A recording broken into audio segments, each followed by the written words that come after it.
morning po sa inyong lahat. It's Tuesday. Ay, nataman po talaga ako ng butsikon.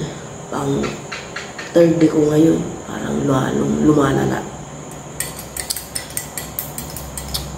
May sinat din ako kanina ng temperature.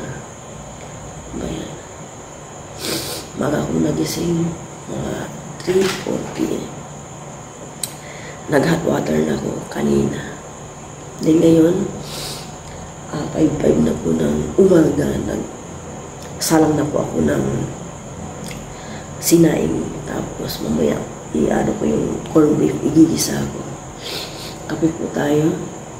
And then, biscuits cakes para makainom na ako ng gamot.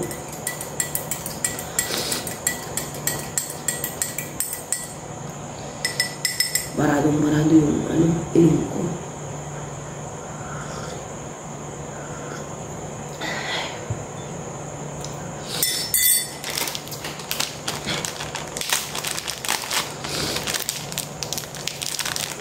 Yung ko is matigas.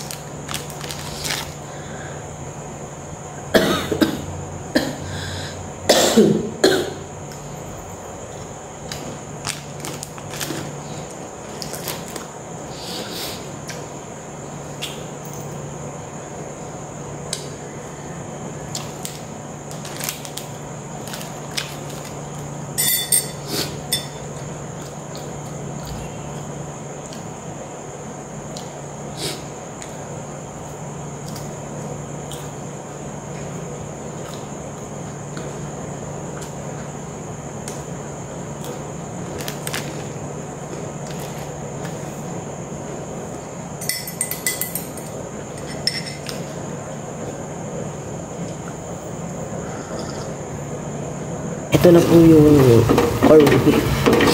Konti lang kasi umaga naman, and then baka si Aya lang kumain. Muna ako ng gamot.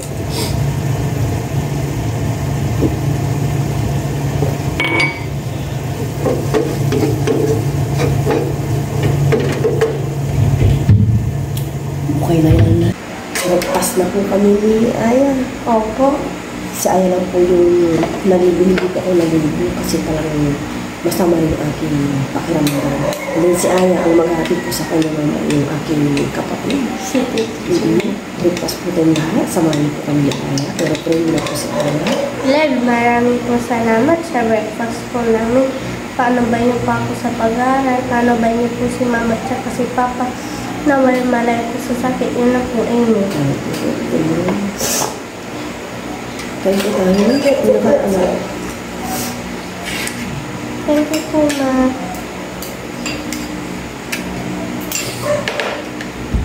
Just time. Yes, thank you, Lord. Umasong Kain po tayo. Kain po tayo lahat.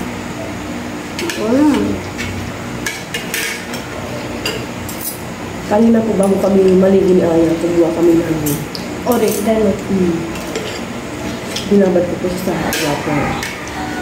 Then, lugasan ko muna bago po binabad sa hot water. Bago pumasok si Aya. Naman ko. Then ako rin. Kung i-birthday pa sa akin, ako rin.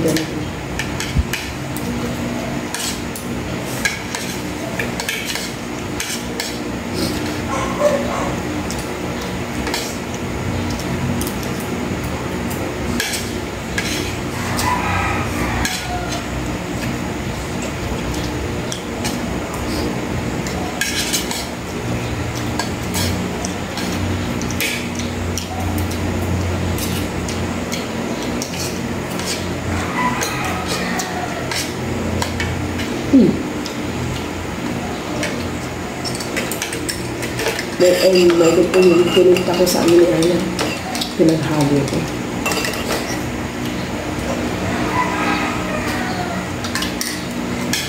Nahatid na po ng kapatid ko si Aya. Pero mamaya po, ako na po magsusundo sa kanya. Kasi ang init-init po kung sa motor lang siya. Kaya kailangan sa tricycle ko kami sumakay.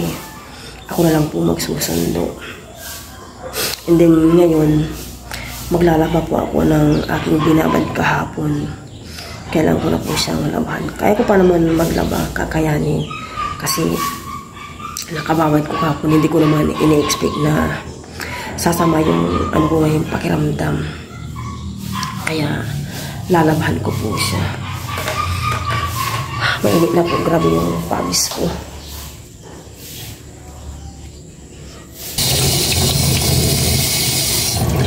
Tapos na po akong naglaba. Ang lulutuin ko po ngayon, itong ampalaya with egg. Nangungulbot na itong ampalaya, hindi na siya fresh na fresh. And then, tokwa. Healthy.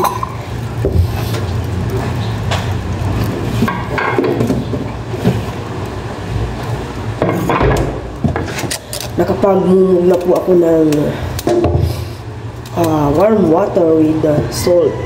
And then kanina, nag-oregano po kami ni Aya bago siya pumasok. And then ngayon, nagbabad na naman ako ng oregano.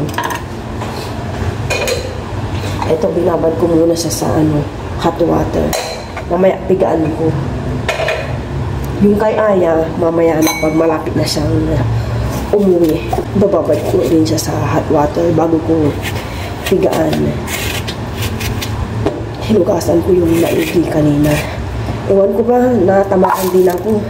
Hindi naman sa mahina ang aking immune system. Siguro gawa talaga ng panahon. And then, ngayon, usong-uso po talaga ang sakit. Kahit anong gawin mong ingat. Mga lahat ng kakilala ko, halos ganun din yung daing, ganito. Ubusin ko, tapos namamaos. Hindi pa nga ako nakakaligo eh. Siguro after ko na lang magluto or baka bukas na. Wala naman akong sinat or lagnat. Okay naman ako yung ano lang talaga. Yung boses ko, and then yung malala yung ko, ubo. Grabe. Tsaka yung sipon ko, baradong-barado yung left. Itong left sa bandang ilong ko. Ano naman. Pero nagagamot pa rin kami. And then, yung kinaskas na luya, tapos with calamansi and then warm water, yung ginagamot ko. Pero umiinom din po ako ng gamot.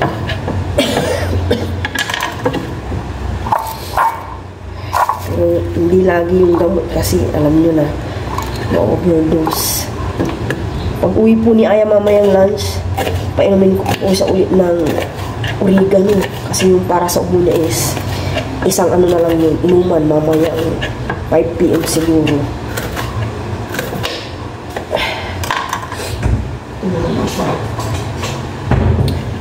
Katapos kung nagsampay, dumiretso na ako dito agad para mag-prepare na, para mababad ko na ito magpalaya sa tubig at asin. Kasi 9:25 na. Ang bilis po ng oras. Medyo marami akong nilabhan ngayon na. Ito na yung ampalaya, binabad ko na siya sa tubig na may asin. Ito naman na yung tokwa na slice ko na. And then itong bawang and sibuyas, yan nakaready na. Ngayon, unahin kong iprito muna itong tokwa, baka igisa sa bawang sibuyas with oyster sauce. Yan. Yan ko lang itong exhaust fan. And then maglagay na ako ng cooking oil. Pinigaan ko na yung oregano. Ininom ko na. Maglagay na ako ng tokwa.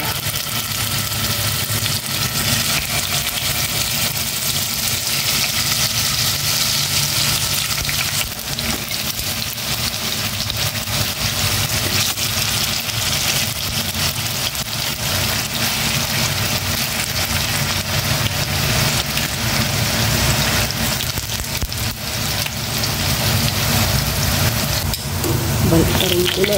Matutong naman na.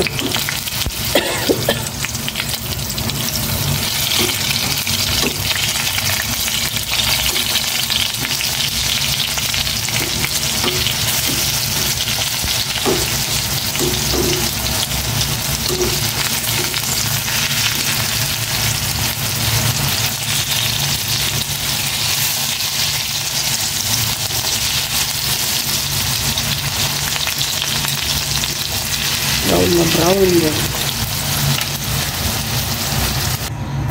Tapos ko nang naprito itong tokwa and then na-slice ko na rin. Ngayon naman, magisa na ako ng itong ampalaya. Napigaan ko na rin siya. Magisa na ako ng bawang sibuyas para sa ampalaya with egg. Igisa ako na itong bawang.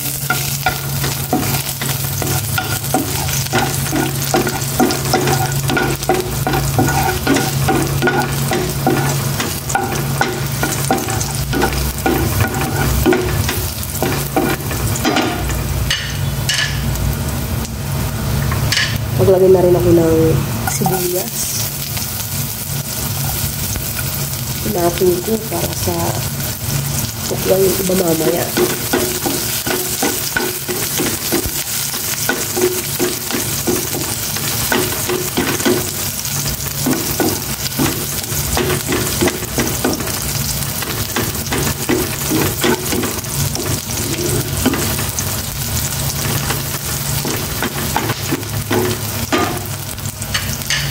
Lagay ko na itong ampalaya.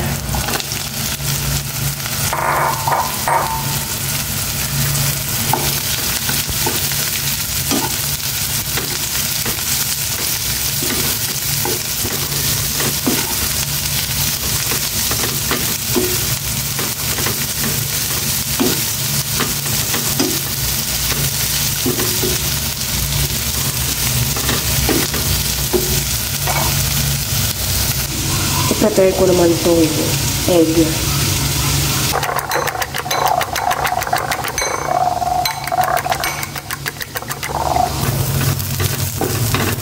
Okay na itong ampalaya.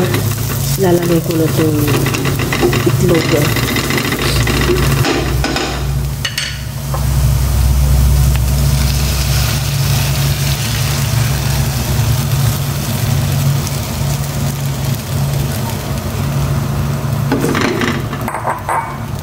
Transfer ko na sa lagayan.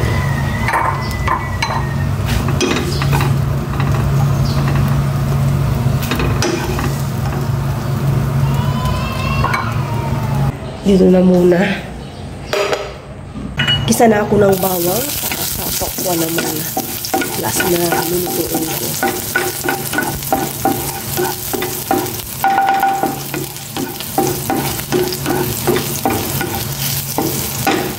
Sibuyas.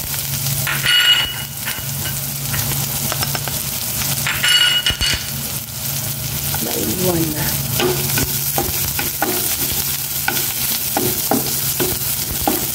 Medyo malakas ang ating ay, namatay naman. Yan, mahiuna na yan.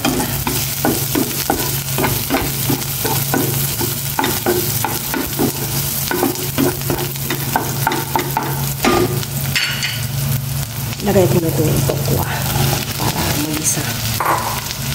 Yung isang hindi ako na-slice, isa lang naman. Maglagay na ako ng oyster sauce. This time, dadamihan ko kasi nung nakaraan parang kinulang. Yan.